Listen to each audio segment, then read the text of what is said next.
Ahora permítanme saludar y dar la bienvenida a nuestra invitada del día de hoy. Se trata de Liuba Malpica, quien es economista y además docente en el Instituto Universitario Jesús Obrero de Fe y Alegría y en la Universidad Centro Occidental Lisandro Alvarado, y nos acompaña a esta hora de la mañana en vivo y en directo. Economista, bienvenida, buenos días. Muy buenos días, agradecida por la invitación. Estos días, seguramente por o acompañada de la angustia que imprime al diarismo de los venezolanos. ¿Qué está pasando con la tasa de cambio, con este tema de la devaluación de la moneda y cómo esto va impactando en nuestra cotidianidad por lo que supone para los precios en los mercados venezolanos? ¿Cómo entender lo que está sucediendo, que además no es cosa nueva para los venezolanos, lamentablemente? No, bueno, todo esto es producto del hecho de que no se está produciendo en los niveles que requiere la demanda nacional. O sea que la raíz del problema radica en el poco incentivo que hay dentro de los inversionistas, pues producto de toda la estructura que está basada en la persecución a la empresa privada. Eso ha generado pues una desmotivación a los inversionistas y eso se traduce en la poca productividad, que también va de la mano con el hecho de que estas empresas, muchas empresas a lo largo de estos últimos 20 años han estado cerrando, otras que se mantienen en pie están produciendo por debajo de su capacidad instalada, producto a su vez del hecho de que se ha hecho muy costoso el producir. Hago referencia a lo que son la estructura de costos en cuanto a los impuestos, el encarecimiento de materias primas, la dificultad de poder importar, justamente al hacerse más complejo los trámites para obtener dólares. Y bueno, todo ese tipo de elementos ha incidido en que los niveles de producción estén por debajo de lo que nosotros estamos necesitando. Y eso trae como consecuencia un crecimiento acelerado de todos los niveles de precios, porque todo esto se traduce en la economía. Y esto a su vez impacta pues en nuestra calidad de vida, porque cada vez que nosotros vamos al mercado a adquirir nuestros bienes y nuestros servicios, nos encontramos que nuestros sueldos, que son estables, rinden menos ante la posibilidad de comprar menos cantidad por esta subida de precio. Ahora, Entonces, el profesora, problema radica en los pocos incentivos que hay para la empresa privada de mantenerse y producir. Luisa, para entender bien, ¿cómo se relaciona esto con lo que la gente ve diariamente? La gente pregunta desde temprano. Digamos, recibimos los mensajes de texto, ¿cómo amaneció el dólar? ¿Cómo se fija ese precio? Tanto en el mercado formal, en el mercado bancario, lo que llamamos el dólar oficial, el que publica el Banco Central de Venezuela, y el que se mueve en mercados paralelos o no oficiales. ¿Cómo se fija ese precio y qué tiene que ver eso con esto que nos está comentando de la producción? Bueno, fíjense, ¿por qué nosotros demandamos dólares? En el caso de los productores, ellos demandan dólares porque productos que son importados y proveerse de ellos, pues hace necesario que se requiera, que tenga esa cantidad de dólares para poder pagarle a sus proveedores y tener entonces esa materia prima que le permita producir, por una parte. ¿Por qué nosotros los ciudadanos comunes ahora estamos demandando dólares? Cosa que anteriormente no se veía en la magnitud que se ve ahora. Era anteriormente, nosotros comprábamos dólares cuando teníamos proyectado algún viaje, ¿ok? Pero en la actualidad cualquier ciudadano demanda y dólares y eso es lo que hace que también se encarezca. Ya voy a explicar por qué.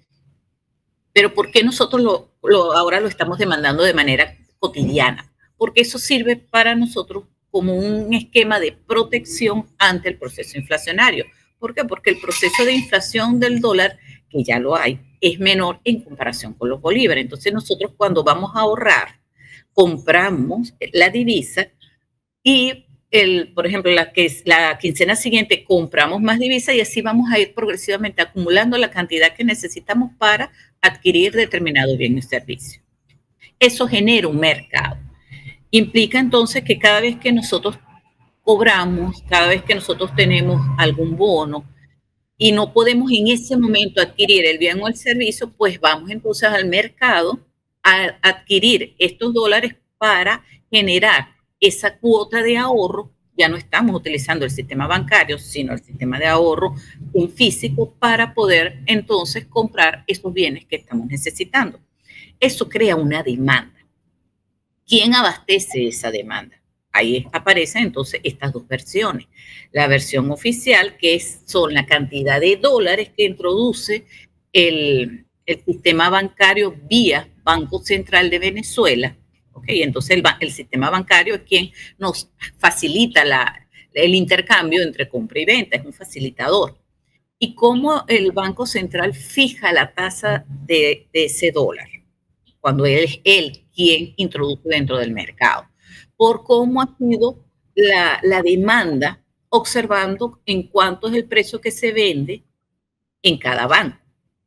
Pero esa cantidad son limitadas porque lo que estamos necesitando, lo que estamos demandando, la cantidad de dólares está por encima de la oferta del Banco Central, que utiliza estos bancos como intermediarios.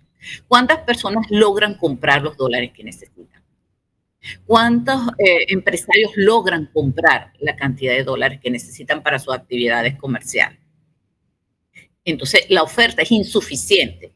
Y se crea entonces lo que se conoce como un mercado paralelo, que son aquellas personas que por su actividad económica, bien sea por lo que ellos producen, por esas actividades que ellos realizan, perciben esos dólares, o sea, tienen un mercado internacional, perciben esos dólares y ellos entonces interactúan, pagan a sus proveedores, a sus trabajadores con esa moneda dura. ¿Para qué? Para preservar al personal valioso, eso se hace.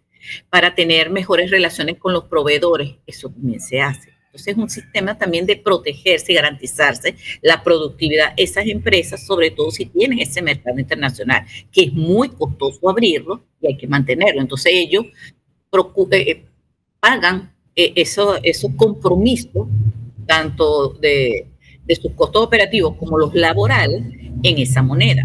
Y esa moneda se introduce pues dentro del mercado nacional. Pero adicionalmente, hay personas que de una u otra forma pues reciben una remesa. Claro, esos son mercados mucho más reducidos, pero también logran participar dentro de la actividad económica porque, bueno, tienen esa posibilidad. Y si vemos esos dos mercados, no logran abastecer toda la demanda que nosotros tenemos. ¿Por qué? Porque nosotros vamos a procurar utilizarlo como un sistema de protección ante la inflación. Ajá. Entonces, uno está en función a cómo el Estado fija los precios en virtud de cómo se comporta el sistema bancario, y el otro, que abastece la demanda, que deja de abastecer el sistema oficial, fija otros precios. Y hubo alguien que se tomó la molestia, o algunas personas que se tomaron la molestia de tomar elementos de la oferta, de la demanda, de cómo están las reservas internacionales. Entonces fijó un indicador y en función a ello se van estableciendo los precios del paralelo. Y como actualmente existe un diferencial tan grande entre el oficial y el paralelo, pues emerge un promedio. Y ese promedio es producto de qué? Bueno, si yo tengo dólares y necesito adquirir algunos bienes y servicios, y como el diferencial es tan grande, entonces vendo, porque necesito venderlo rápido, lo vendo en el promedio, que es más fácil venderlo, y adquiero mis bienes y servicios al BCB. Entonces, a pesar de que hay un promedio, el diferencial entre ellos también es bastante significativo, y es por ello que nosotros observamos que cuando algún individuo necesita adquirir bien y servicio de manera inmediata, pues lo vende el promedio. Si no tiene tanta prisa, lo vende el paralelo. ¿Y qué le queda a los ciudadanos en medio de todo esto? Porque a veces somos medio contradictorios con todo este elemento, porque la gente reclama precios a Banco Central en los mercados porque dicen que cobran en bolívares o que cobran bonos del gobierno indexados a tasa oficial con un poquito de retraso además, pero luego si reciben una remesa, por ejemplo, y quieren cambiarla por bolívares, quieren que ese cambio sea en el valor del paralelo. ¿Cómo manejarnos en esta economía? ¿Cuál podría ser la forma más eficiente, si es que hay alguna? Bueno, primero eso es una conducta racional. La gente va a intentar, por su naturaleza, maximizar los beneficios. Ahora, si se pone un poquito la mano en el corazón, bueno, puede negociar en promedio, que es lo que hemos hasta ahora observado. Pero eso también va a depender de la cantidad de oferta que hay, porque si es muy grande como el que estamos justamente afrontando, una demanda tan grande, es bien complicado que la gente prefiera vender al promedio que al paralelo. O sea, eso es algo que es innato, no podemos luchar contra eso. Y bueno, algunas personas dirán que eso está mal, pero bueno, eso es naturaleza. ¿Qué pudiéramos nosotros hacer? Mira, aquí la idea de esto es enfocarnos en buscar qué podemos nosotros hacer dentro de estos dones y talentos y de estas habilidades que nosotros tenemos, cómo logramos monetizar esas actividades. Garantizarnos que con esas actividades nosotros podamos proveernos de esos dólares, porque ciertamente tú muy bien pudieras fijar tus precios en bolívares ante la dificultad de encontrarlo en dólares, pero siempre tomando como referencia el comportamiento del dólar. ¿Okay? Entonces, allí la salida que yo veo a todo esto es que nosotros produzcamos, que generemos nuestras propias fuentes de ingresos y así seremos cada vez menos dependientes de este tipo de actividad. ¿Qué va a costar mucho? Pues sí, porque esto responde inclusive a un esquema nacional.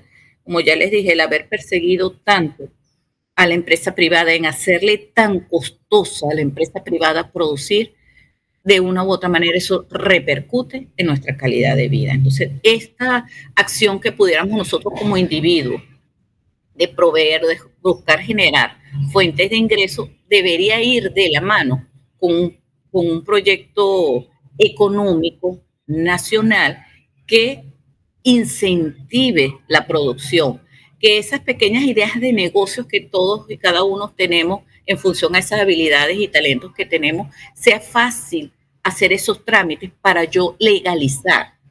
Y si se legaliza, pues es más fácil para el Estado obtener impuestos y obviamente que estos impuestos reduzcan y hagan menos costoso el producir. Y por allí es la vía que nos va a permitir entonces observar que ante el incremento de la producción, pues los precios se vayan estabilizando y podamos salir eventualmente del proceso inflacionario. Pero tiene que ir de la mano con la intención y la acción de favorecer la productividad, o sea, la generación de empleo, la generación de empresas, que se traduzcan en ingresos para la población.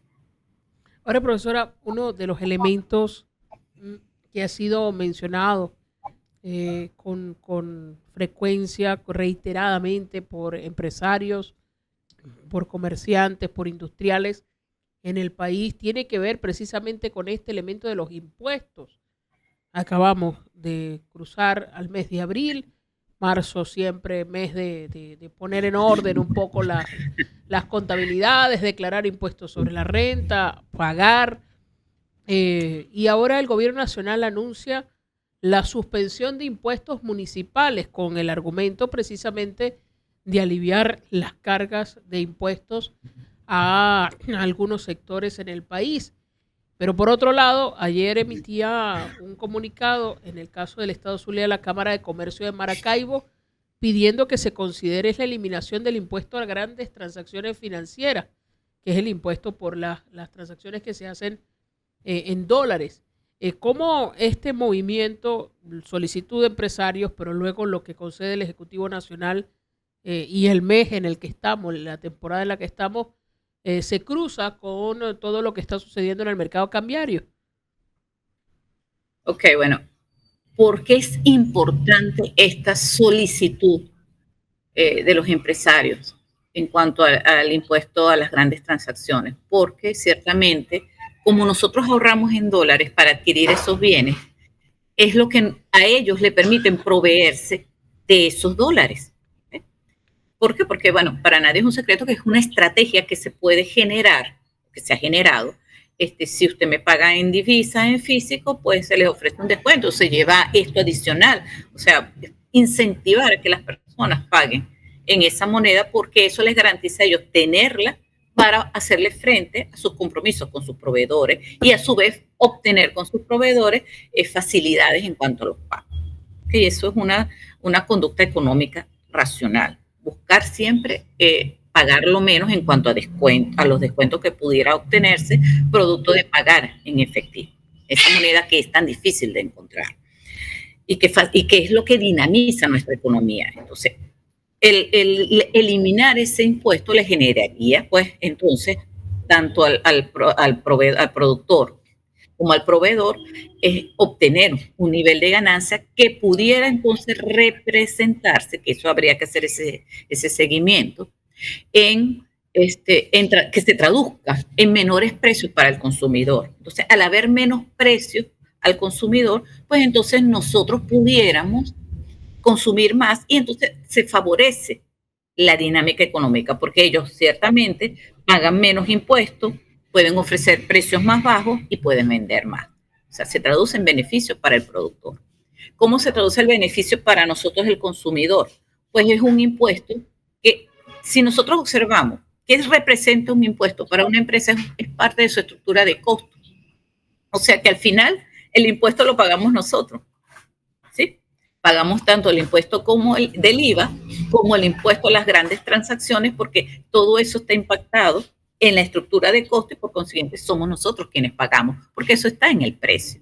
Entonces, si queremos favorecer de manera inmediata al consumidor, ese es un elemento muy favorable, así como también al productor, porque reducen sus costos, ellos pueden ofrecer menores precios y pueden vender más. Entonces, sería adecuado cuando nosotros queremos incentivar la producción y la reducción de las tasas de inflación, allí tenemos entonces que tocar los impuestos hacia la baja.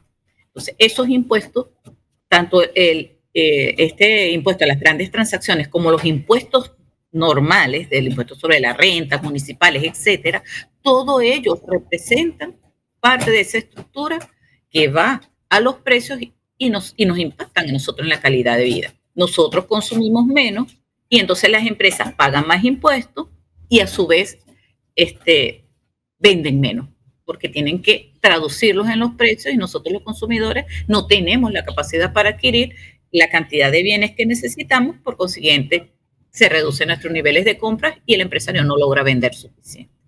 Pero considerando que los impuestos municipales para algunas localidades se ha convertido en el recurso principal para la gestión gubernamental en las alcaldías, ¿cómo interpretar ahora esta medida, suponiendo que lo que apunta es precisamente a bajar la carga de comerciantes y empresarios, pero luego se cruza con gestión pública y posibilidad de calidad en algunos servicios y en algunas atenciones que dependen precisamente de los gobiernos municipales, conociendo cómo está el tema de administración a través de situado constitucional y todos los demás elementos que deberían llegar a los municipios?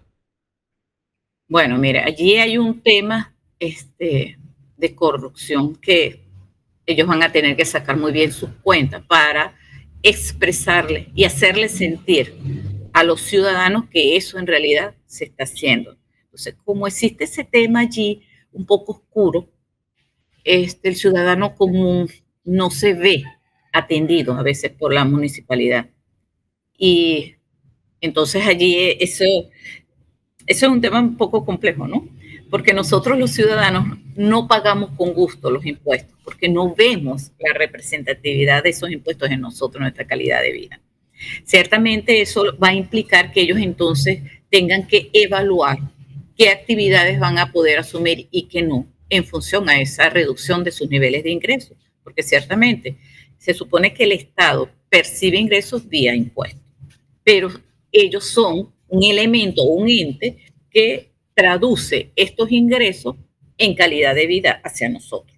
¿Okay? Entonces, hasta que ese tema en realidad no se logre la eficiencia y la eficacia, para nosotros pues no va a tener como que un mayor impacto en cuanto a nuestra percepción.